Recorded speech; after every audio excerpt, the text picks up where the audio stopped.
Mesdames et messieurs, l'Afrique noire est mal partie, disait René Dumont. Et plus les années avancent, et malgré le vent de la démocratie, on constate de plus en plus que l'Afrique sombre dans la barbarie, et particulièrement l'Afrique noire. Ici, les grands fauves sont des amis et peuvent se donner des coudes. Et même quand vous voyez un petit fauve qui arrive, on croit à la libération et pourtant, c'est le plus grand architecte de la trahison. Oligui Nguema a été accueilli par bon nombre de panafricanistes comme celui qui revenait mettre le Gabon sur des rails, comme celui qui devait faire trembler Paul Biya, comme celui qui apportait un vent de renouveau et qui devait certainement signer un divorce avec la France-Afrique, avec les vieillards qui ruinent la jeunesse. Mais malheureusement, Oligui Nguema, plus les jours avancent, plus il s'éloigne du peuple, se rapproche plutôt des dictateurs et surtout est prêt à faire de la trahison, à livrer des hommes comme des marchandises pourvu que son règne subsiste. Oligui a été vu à Paris courbé devant Paul Biya pour demander son avis et surtout pour le supplier. Mais cependant, une jeune dame dont j'avais déjà donné l'extrait de la vidéo, elle a beau pleurer, elle a beau demander à Oligui de se ressaisir par rapport à Ramon Kota, mais pas d'information.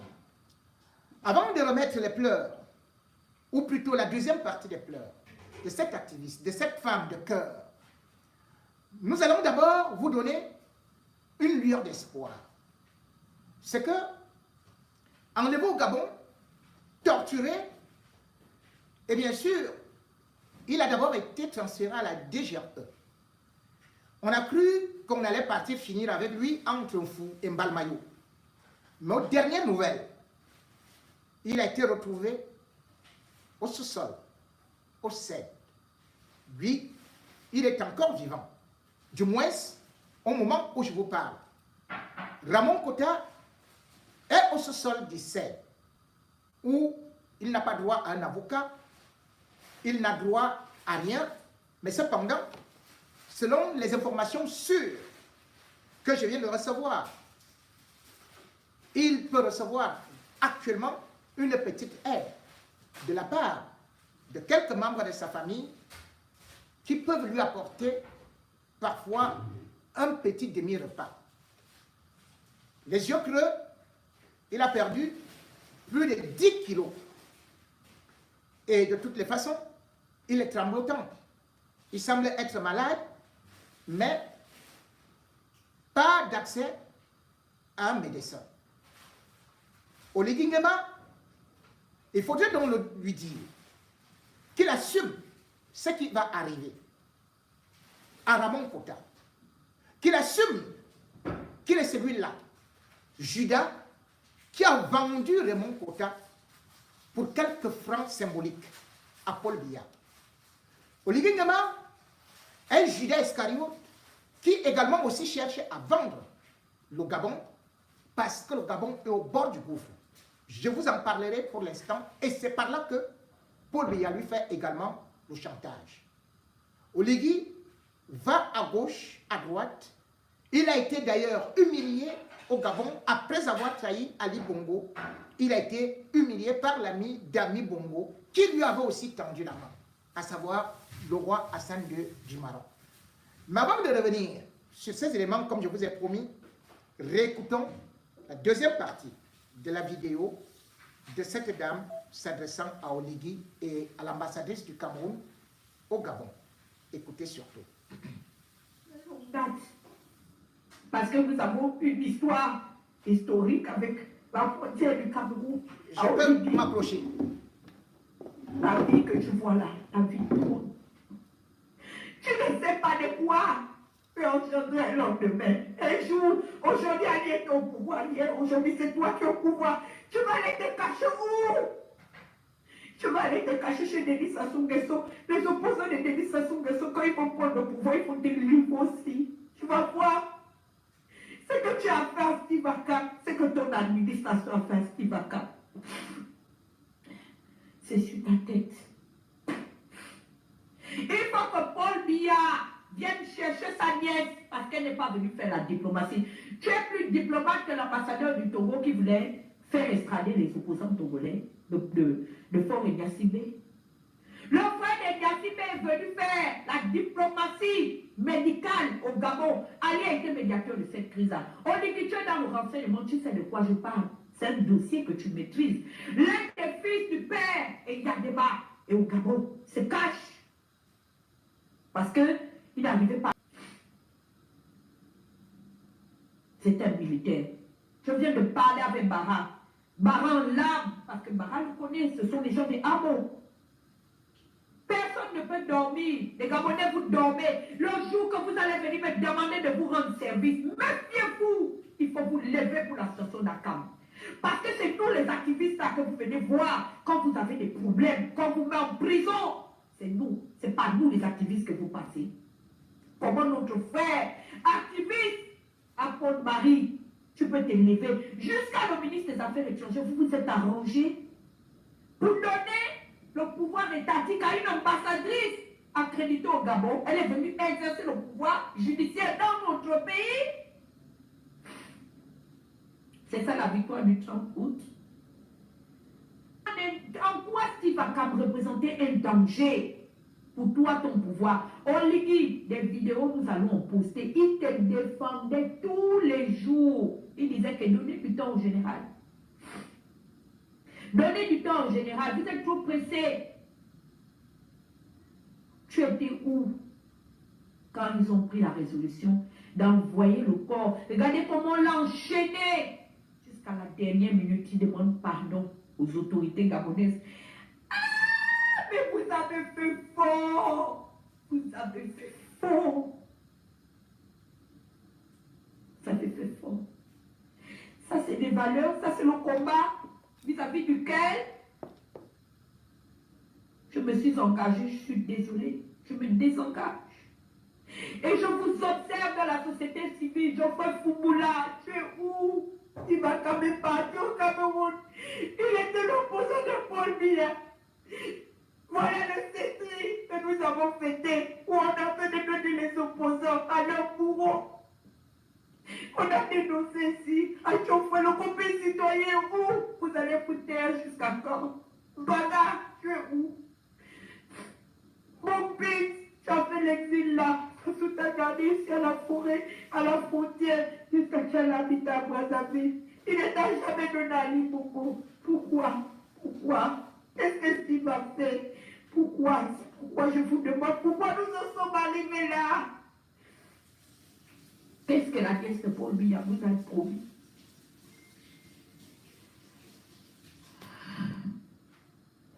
Tu es venu créer l'instabilité à cause de ton engagement auprès du RDPC. Rentre faire la politique à Yaoundé. Tu vas rentrer à Yaoundé, je te dis que sur la terre de mes ancêtres, tu partiras. Je te dis, je parle avec les opposants de ton pays. Parce que tu viens de créer une crise diplomatique. Ah aussi, oui. Je demande pardon. C'est pardon que je demande à mes frères camerounais et mes soeurs. Je suis sorti vous demander pardon. Je suis venu dire merci à cet fils du continent camerounais qui est resté auprès de notre frère André. Ah bon, les morts ne sont pas morts.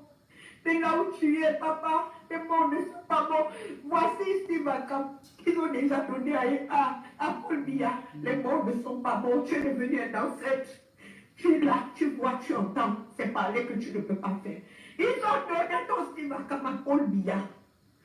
Le CETRI a donné. Bonjour qui marche avec toi à l'Union nationale et le ministre actuel de la justice, il a donné. Parce que Steve Akam était dans la sécurité de Abo. Nous demandons pardon au peuple camerounais. Parce que Moutounga, quand il a voulu fuir, il avait un mandat d'arrêt. Il y a des traités d'extradition entre les deux pays. Et puis Moutounga a pu fuir. Dans le Cameroun de Paul Biya, les traités d'extradition étaient où? Tu es venu dans notre pays pour créer la discorde. Tu nuis à la stabilité, l'équilibre de la stabilité des deux pays. On doit venir s'expliquer. Je dois venir, moi, m'expliquer du haut de mes 38 ans pour une décision irréfléchie de ta part. Est-ce que tu as tenu compte des enjeux, de la stabilité, l'équilibre de la stabilité et la cohésion sociale entre nos deux pays, frères et amis? Le pouvoir de Paul Biya est devenu sucré dans ta bouche jusqu'à ce que tu vas exposer la vie et la sécurité des sujets gabonais qui vivent au Cameroun. Madame l'ambassadrice, nièce de Paul Biya, la plus grande ambassadrice du monde entier et du monde planétaire, tu pars du Gabon. Nous allons instruire une pétition. Oligui va décider entre toi et nous. Comme tu as déjà donné le gibier, qui est Steve Akam, tu vas aller le manger et le digérer à Yaoundé. Est-ce que tu comprends ce que je suis en train de dire? Regarde bien mon visage.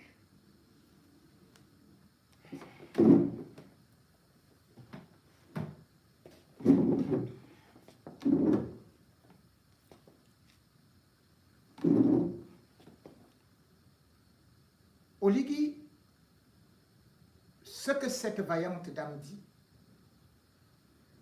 a vendu le gibier. Et cela c'est très grave. Parce qu'Oligui n'a pas seulement vendu Steve Akam, il a vendu le Gabon à Paul Biya. Jamais Ali Bongo ne l'avait fait. Jamais. Je ne dis pas qu'Ali Bongo était bon. Mais je dis qu'il ne l'avait pas fait. Et pourquoi je dis qu'il a vendu le Gabon? Parce qu'Oligui a menti les Gabonais. Quand il arrive, il dit que la dette du Gabon vient d'être soldée en 4 mois. Ce qui est archi faux. Le Gabon aujourd'hui est un pays très endetté. Et le Gabon, parce qu'Oligui a fait un coup d'État, ne peut pas recevoir les aides au développement.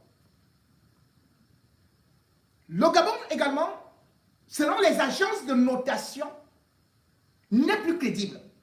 Donc ne peut même plus prêter de l'argent sur des grands marchés financiers internationaux. Oligui a menti au peuple gabonais. Et qu'est-ce qui se passe donc? C'est que la dette du Gabon a augmenté depuis qu'il est arrivé. Et aujourd'hui, le Gabon est presque à la faillite. Et Paul Biya a fait donc le deal avec lui, puisqu'il ne faut pas, il ne peut pas être actuellement crédible. Il est venu à Paris, d'ailleurs, Macron ne l'a pas reçu, comme il espérait. Macron l'a à peine salué, puis ils se sont dit, tap, tap, tap, voilà, tu es un petit esclave, tu n'as sert à rien pour l'instant. Mais la réalité économique est que Oligui voulant rester au pouvoir, voulant organiser les élections, et n'ayant pas de l'argent, il comptait à ce que la note des agences, justement, les agences de notation, Moody's par exemple, encore Fitch, qui est une agence américaine, ne puisse pas être négative. Ah, c'est fini. Moody's a dégradé le Gabon par rapport à la situation économique et politique qui se vit actuellement là-bas. Parce que vous allez comprendre pourquoi Oligui est maintenant obligé de livrer tous les Camerounais à Paul Biya. Vous allez comprendre. C'est pour sauver son régime, c'est pour sauver sa tête et c'est pour endetter le Gabon. Parce que après que Moody's ait dégradé le Gabon, il se disait que Fitch ne va pas suivre cela. Or, le 26 juillet 2024, Fitch a dégradé la note du Gabon à CCC+. veut dire quoi? Ça veut dire que tous les États qui sont placés dans cette catégorie, on appelle ça ultra-inflation. Donc, ne peuvent pas attirer des investisseurs, ne peuvent plus être capables de rembourser la dette. Qui va prêter de l'argent à quelqu'un qui ne peut pas rembourser la dette? Puisque actuellement, le Gabon, rien qu'en fin mai 2024, a des arriérés qui s'élèvent à 224 milliards que le Gabon n'a pas été capable de rembourser. Le voilà dégradé. Il court au Gabon et il court à Paris. Mais à Paris, Paris n'a pas d'argent. Parce que la Chine ne peut plus prêter de l'argent à Oligui. Et pourquoi est-ce que la Chine ne peut pas prêter de l'argent à Oligui? Parce qu'il faut savoir que Oligui et le Gabon doivent rembourser à la Chine chaque mois 70 milliards de la dette. Parce que actuellement, le Gabon est endetté auprès de la Chine à hauteur de 248 milliards. Or, il ne parvient pas à rembourser. Et ce n'est pas tout. Quand on voit par exemple les eurobonds qui sont à 650 millions de dollars US, quand on voit également aussi l'autre dette qui s'élève à 273 milliards, qu'il a eu comme arriéré, il n'a pas pu rembourser. C'est pour ça que la Banque mondiale lui a dit, nous, on ne te donne plus rien.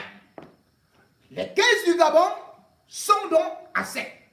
Les indicateurs sont complètement au rouge. Au rouge complètement. Parce que il faut savoir que quand on regarde le Gabon avec Ali Bongo qui a dilapidé de l'argent, on le sait, mais il y avait un excédent budgétaire. L'excédent budgétaire, quand Oligui arrive, est de 1,1% du PIB. Or, selon les analystes du FMI, de la Banque mondiale, le Gabon va connaître le déficit budgétaire non seulement en 2024, 2025, 2026. C'est-à-dire qu'il y aura un déficit budgétaire qui ira d'abord de 2,8% du PIB, c'est-à-dire vous étiez à l'excédent de 1,1%, vous tombez à un déficit de 2,8%, encore que tout n'est pas pris en paramètres. Puis en 2025, un autre déficit de 3,5% et en 2026, 3,6% du PIB. Pendant ce temps, il faut les besoins d'investissement, comme lui-même, il a promis au peuple gabonais, je veux faire ci, je veux faire ça, je veux faire ceci et cela et tout et tout. Et ces besoins se chiffrent chaque année à 13,5% du PIB. On ne tient pas compte de tout ce qu'il y a à rembourser et de tout ce qui est encore là qu'on n'a même pas beaucoup découvert. Donc, sur le plan économique, Oligui est déjà à terre. Le Gabon est au rouge. Il ne peut pas rembourser. Première des choses, avec la Chine, pour que la Chine ne récupère pas le Gabon, il faut la condition qui lui a été fixée, c'est qu'il doit d'abord payer 40% de la dette. Et maintenant, ce qui va arriver, c'est qu'il doit donner 2 cargos de pétrole chaque année. Il faut que les Gabonais, les Camerounais ouvrent les oreilles et sachent là où Oligui est en train d'amener la région, la CEMAC. Donc, aujourd'hui, le pétrole du Gabon, parce qu'il faut savoir que le budget du Gabon, la moitié est financé par les recettes pétrolières. Or, le pétrole diminue. Et maintenant, également aussi, le prix du baril, lui-même, il a aussi diminué. Ce qui signifie que les recettes seront moindres. Oligui sait qu'il ne peut pas rembourser la dette. Le Gabon est en état d'un pays où on dit non, les investisseurs ne font plus confiance. Qu'est-ce que Oligui fait avec Paul Biya? Oligui va donc voir Paul Biya. Et Paul Biya monte une structure. Derrière, on appelle ça Yunus SA. C'est basé au Cameroun. Et cette structure, on dit, depuis le 15 juillet, porte l'étiquette développeur économique du Gabon. Au Cameroun, développeur économique du Gabon. Oligui cherche les prêts d'argent. Il n'obtient pas. Et subitement, on annonce que Yunus SA, qu'on ne connaît pas, qu'il a emprunté au Gabon après avoir eu à prendre de l'argent dans des marchés financiers où, je vais y revenir, combien? 3280 milliards. Vous vous rendez compte? Le Gabon déjà ne peut pas payer ses dettes. Parce que le Gabon était endetté en 2020 pour 400 milliards. Et puis, quand nous arrivons en 2023, aujourd'hui, le Gabon est endetté pour 3000 milliards. C'est-à-dire que la dette extérieure, je ne parle pas de la dette intérieure, 3000 milliards pour un petit pays comme ça. Bon.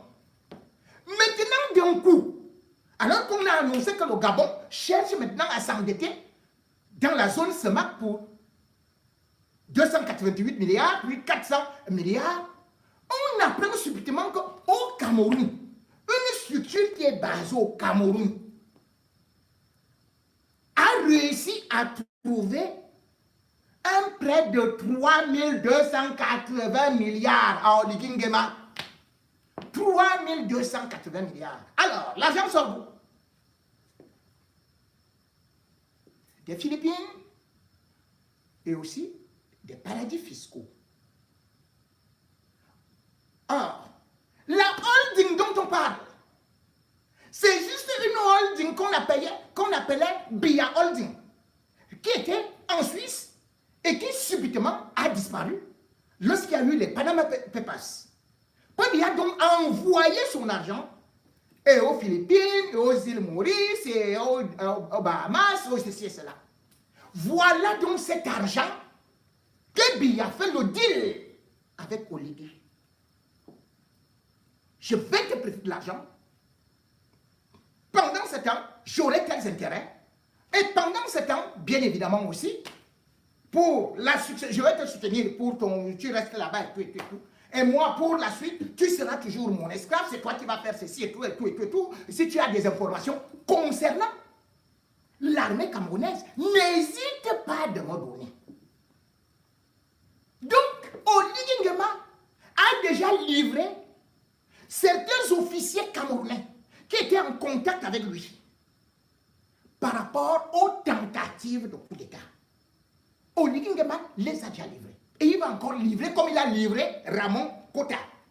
Toute personne susceptible de critiquer Paul Biya aujourd'hui devient une marchandise pour Oligui Nguema. Paul Biya m'a donné telle somme d'argent parce que c'est... Dites-moi un peu, une structure est basée au Cameroun. Une holding. Le Cameroun cherche les prêts d'argent à l'étranger jusqu'à aller voir Sarkozy. Il court à gauche et court à droite. Le Cameroun vient de signer, c'est-à-dire que Paul Biya vient de demander à lui, Paul Motazé, de chercher de l'argent ailleurs, à gauche et à droite, 616 milliards. Vous vous rendez compte? Mais subitement, c'est le même Cameroun.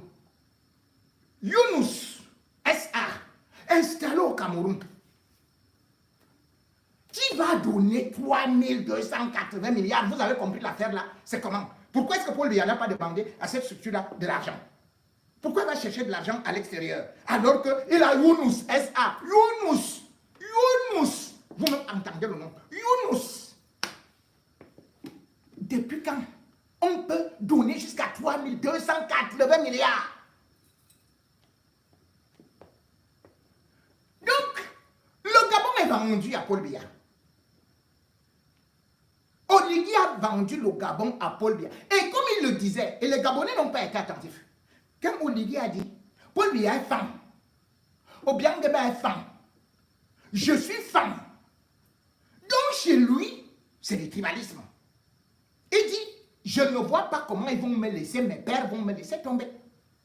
Donc pour lui, c'est un problème de tribalisme, c'est un problème de famille. L'affaire d'État devient une affaire de famille. Or, même dans sa propre famille, comme il trahit aujourd'hui ses amis, il trahit ses amis. Je vais dire à tous les officiers qui ont été avec lui, parce que beaucoup d'officiers ont connu la même formation qu'Oligui, et ils se sont rencontrés au Maroc. Et d'ailleurs, on a pu constater qu'il a fui les activistes à Paris. Hein. Et il est parti tomber au Maroc du 27 au 30 juillet. Il était à Hassan Hotel. Il est resté là-bas avec sa deuxième épouse. Hein. Voilà un président. Avec sa deuxième épouse. Mais demandez à Oligui pourquoi est-ce qu'il n'a pas été reçu par le roi Hassan II du Maroc. On va vous dire que le roi Hassan II du Maroc était au nord pour la fête du trône et tout et tout. Pourtant, avant cette fête-là, il savait que Oligui arrivait. Et Oligui lui avait d'ailleurs adressé une lettre en disant vraiment, je te félicite pour la fête au trône. Et encore, lui a fait un appel de balle. Vous savez qu'actuellement, le Maroc et l'Algérie sont dans des problèmes par rapport au Sahara marocain que la France vient de soutenir au profit du Maroc, ce qui d'ailleurs a créé un problème diplomatique avec l'Algérie. Alors, le Gabon lui également a dit, nous soutenons, enfin, Oligui a dit, nous soutenons la position de la France, notre grand maître, nous soutenons le machin et tout. Il est arrivé à Rabat. Même pas un chat pour l'accueillir. Jamais un chef d'État n'est arrivé au Maroc. Et il n'a pas été accueilli par un officiel. Pourtant, c'est le secrétariat privé du roi qui a finalement payé la nourriture et l'hébergement à Oligui. Vous voyez jusqu'où il est bien comme un petit mendiant. Il est capable de vendre ses enfants, ses femmes, c'est tout. Ce gars, mais c'est pas possible. Et c'est pour ça que je dis qu'il faut voir comment il est arrivé là.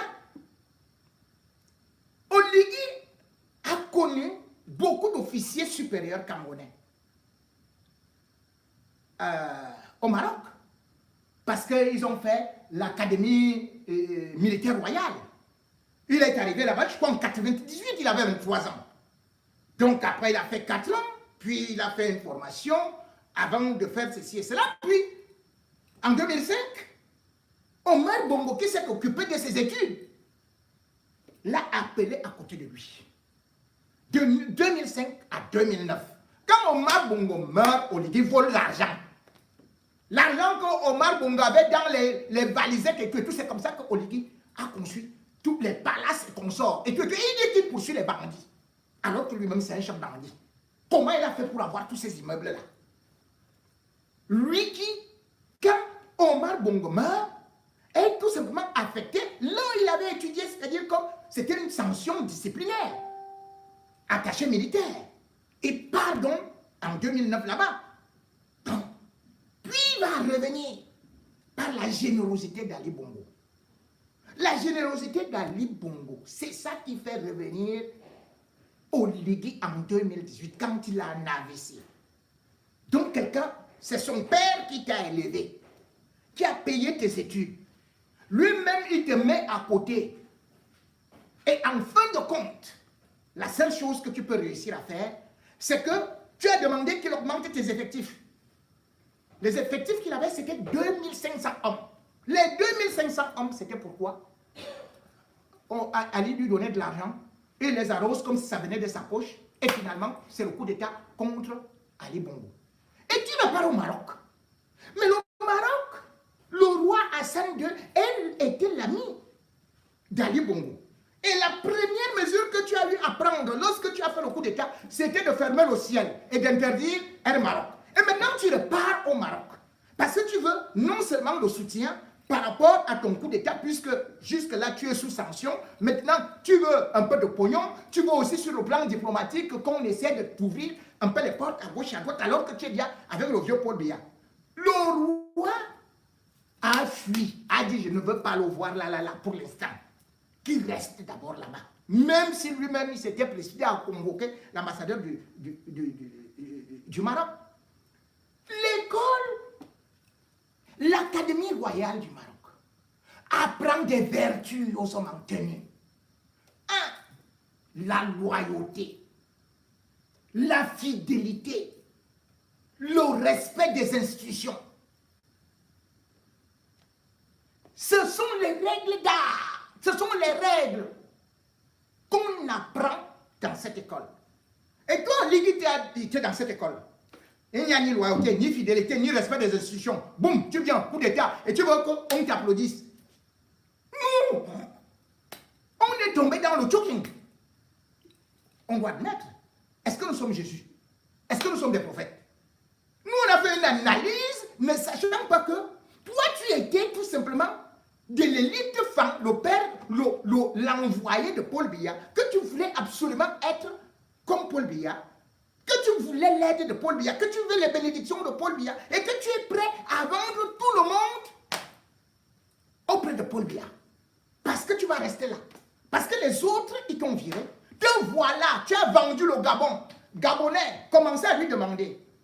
L'affaire que J.P. de Mingono, le journaliste, parle là, que tu es parti prendre le crédit de 3280 milliards, c'est pourquoi? C'est pour quel développement? C'est pour quel projet? Et qui va payer ça? Il va rembourser ça comment? Avec quoi? Rien qu'en vendant les gens? Non. Vous devez vous lever. Et nous devons dénoncer cela. Mais qu'Oligui sache que tous ces gens qu'il est en train de vouloir utiliser comme des objets d'échange, des monnaies d'échange, lui qui également est prêt, et d'ailleurs il a aussi les mains de sang. On ne peut pas dire que le régime Bongo a été si doucereux que ça. Et il y a eu des meurtres et il était bel et bien là. Qu'ils se disent que tôt ou tard, lui aussi, il sera jugé. Qu'il se rappelle et qu'il regarde ce qui vient de se passer en Guinée. Je lui ai dit qu'il était l'incarnation de Dadis Camara. Il a vu Dadis Camara, non? N'est-ce pas qu'il disait qu'il était chef d'État? Mais il a vu ce qui est arrivé à Dadis Camara. Et d'ailleurs, voici Dadis Camara, chef d'État, qui disait tout, qui piétinait tout le monde. Sur les arsenals, c'est 156. Comme Paul Biya, qu'il est en train de soutenir là. Vous, militaires, qui soutenez ces gens-ci, tout comme vous soutenez Paul Biya, sachez que vous serez jugés par les successeurs de Paul Biya. Aucun crime contre l'humanité n'est désormais prescrit. Aucun. Que ce soit par la CPI ou que ce soit par les lois de n'importe quel pays. La preuve, ceci s'est passé en 2009, mais c'est aujourd'hui qu'on vient condamner Dadis Camara à 20 ans de prison. Et ce n'est pas tout. Puisque d'autres qui avaient des postes de responsabilité, qui croyaient que comme je suis haut colonel tel, je suis général tel, je suis ceci et cela et tout, je ne serai jamais jugé. Ils ont aussi récolté les peines de prison, voire des condamnations à vie. Je vous fais juste écouter ce président du tribunal. Capitaine Marcel Diawoki, colonel Blaise Koumou, colonel Claude Pifi, sergent Paul Mansa Diawoki et adjudant-chef Mamadou Aliou Kieka.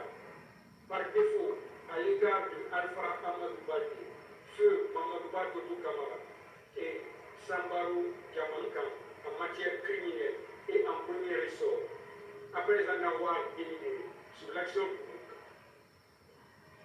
requalifie les faits initialement qualifiés d'assassinat, meurtre, viol, pillage, enlèvement, séquestration, torture, coups et blessures volontaires, incendie volontaire, vol à main armée, entrave aux mesures d'assistance et de l'omission de porter secours, détention illicite de matériel de guerre, de première catégorie et complicité en effet de crimes contre l'humanité. Constate le décès de Mamadouba Toto Kamara et de Sambarou Diamanka. En conséquence, déclare l'action publique écrite à leur égard. Renvoie cessé Raphaël Abba, Ibrahim Kamara Di Kalonzo, Alpha Amadou Balde et Abdullah Jérim Diaby des fins de la poursuite pour crimes non imputables. Déclare capitaine Moussa Dadis Kamara, colonel Moussa Kibou Kamara et commandant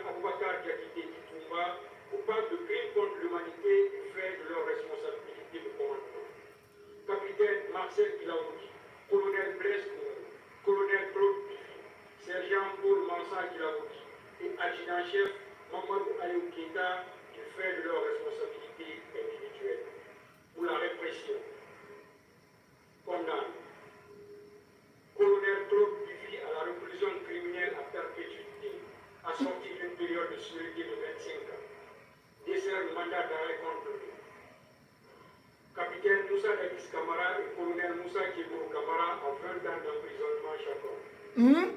Capitaine Marcel Ilavogi à 18 ans d'emprisonnement. Colonel Blaise Boumou à 15 ans d'emprisonnement. Adjudant-chef Mamadou Aliou Keïta à 11 ans d'emprisonnement.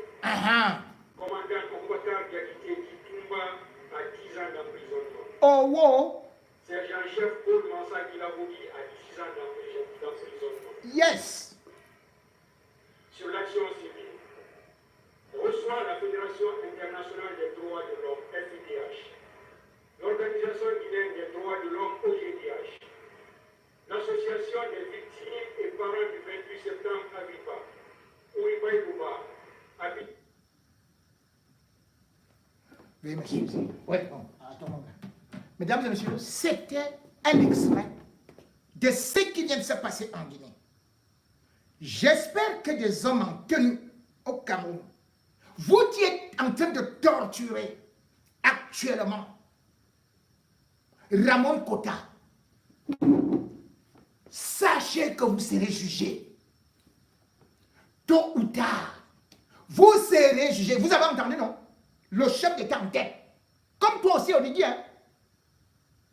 Parce que tu as livré quelqu'un en piétinant, en violant les conventions internationales.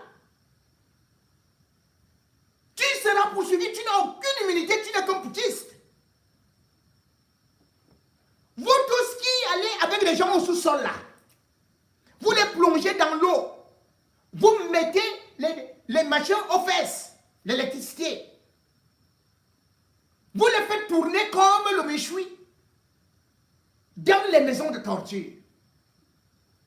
Vous qui violez les femmes, au Nozo et partout là, parce que vous êtes en tenue. Vous qui avez arrêté le petit Junior Ngombe et qui continuez à massacrer des journalistes, à poursuivre les activistes, à dire que vous êtes couverts par la tenue. Parce que vous avez un pistolet, un PA. Vous avez les attributs de la République. Sachez que même à l'étranger, on va vous prendre. Que la famille de Ramon Kota se constitue déjà famille civile et porte plainte contre Libye et Paul Biya. Que les organisations des droits de l'homme portent plainte, se constituent partie civile contre tous les militaires et tous les gens qui sont là au sein, à la DGRE et dans toutes les chambres de torture du Cameroun. Vous allez voir, demain ou après-demain, ces gens-là, qui étaient tout puissants, ils vont pleurer comme des enfants. Ils seront arrêtés. Fais quoi? La terre tourne. Et la roue de l'histoire, sachez-le, elle est toujours la même. La même. Et rien que la même. Ceux qui violent l'histoire finissent toujours par lui faire un enfant, disait un grand écrivain français.